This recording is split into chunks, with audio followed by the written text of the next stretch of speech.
em relação ao tempo, assim, existe um tempo determinado para cada criança ou vai depender de cada problema, né? Claro, De cada... exato. Depende de cada criança, né?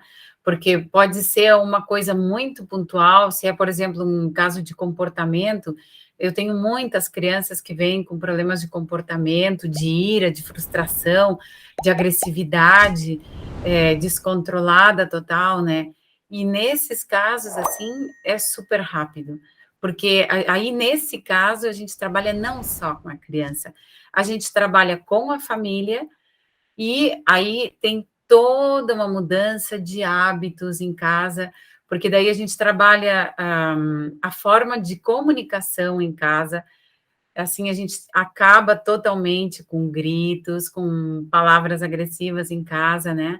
Então, os 3 pilares nesse caso seriam, por exemplo, a comunicação, a rotina e e as normas, realmente, né? Então, a gente trabalha essas 3 coisas, assim, em uns 4 meses, 5 meses, é mais do que suficiente, né? Trabalhando todas as semanas um pouquinho, é um tempo bastante suficiente para voltar a encaminhar essa criança, né? Depois tem outras crianças também, que se é alguma coisa também pontual e tal, também que a gente aí teria, dependendo do caso, dependendo da criança, problema de autoestima, tem muito adolescente com problema de autoestima, mas aí também, aí depende também do adolescente, né? Pode ser mais tempo ou menos tempo, mas uma média, assim, de 1 ano, como muito, eu acho, assim, 8 meses, 1 ano, está resolvido também o problema. E o resto das crianças, né, crianças com autismo, até uma criança com déficit de atenção pode até ser limitado se a criança consegue, e se a família também entra na linha e entra no esquema de trabalho, né? Mas no caso já de uma criança autista, é mais recomendável, digamos, um trabalho constante, e no caso de uma lesão também, lesão cerebral também, é recomendável um tratamento constante, né? Então, depende muito da situação, depende muito do caso. Mas tem casos, assim, que são bem, né, por exemplo, o que eu falei antes, o caso de um transtorno alimentício, também, no momento que resolve esse problema, aí não precisaria mais realmente continuar vindo à terapia. A única coisa que a gente recomenda quando a criança, ela se sente muito bem com o cavalo. Então, esse contato com o cavalo, com a natureza, faz com que eles se sintam conectados com outro ser vivo, conectados com a natureza, e isso ajuda eles manterem essa linha.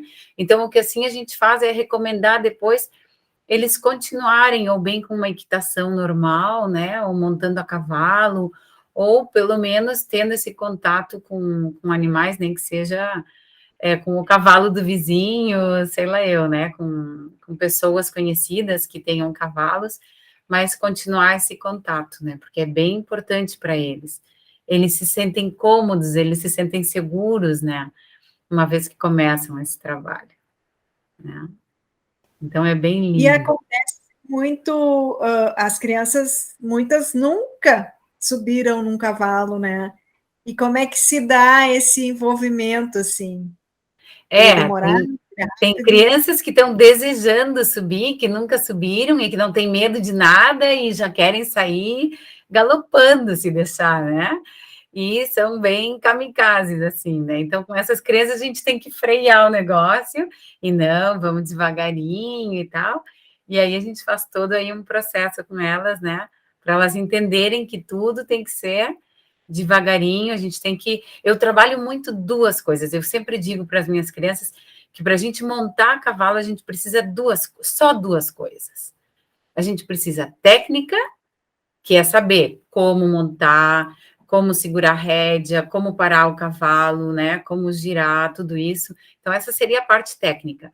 E a outra parte é a atitude. A atitude que tu tem que ter em cima do cavalo. Então, se tu tem que estar tranquilo, tu não pode estar pensando em outra coisa, tu tem que estar concentrado no que tu está fazendo. Então, essas duas coisas trabalha essa parte de disciplina e trabalha essa parte emocional também, né? Então, e aí, trabalhando essas duas coisas, a gente consegue ir equilibrando também cada criança no seu ritmo. Tem crianças que nunca montaram a cavalo e que têm medo. Então, se for o caso, tem crianças, assim, principalmente as crianças autistas, né, que é uma coisa nova para eles, né, não querem nem saber. Então, inclusive, eu monto primeiro a criança com a mãe. Então, a mãe monta com a criança as primeiras vezes, aí num segundo dia, aí na metade da sessão, a mãe desce, eu subo, e a criança ainda está lá, né? Então, e aí a criança vai se soltando, daqui a pouquinho a criança está sozinha em cima do cavalo.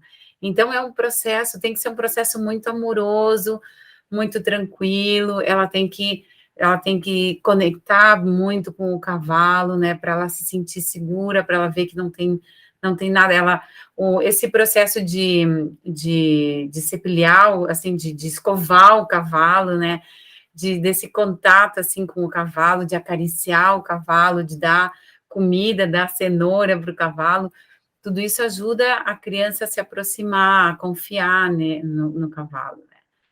Então, tem que ser um processo, assim, onde a gente tem que respeitar muito, muito, muito o processo individual de cada criança, né, e para ela saber, para ela sentir essa segurança e depois querer, pouco a pouco, essa autonomia por ela mesma, né. Então, cada criança é um mundo e é muito importante respeitar esse ritmo de cada um.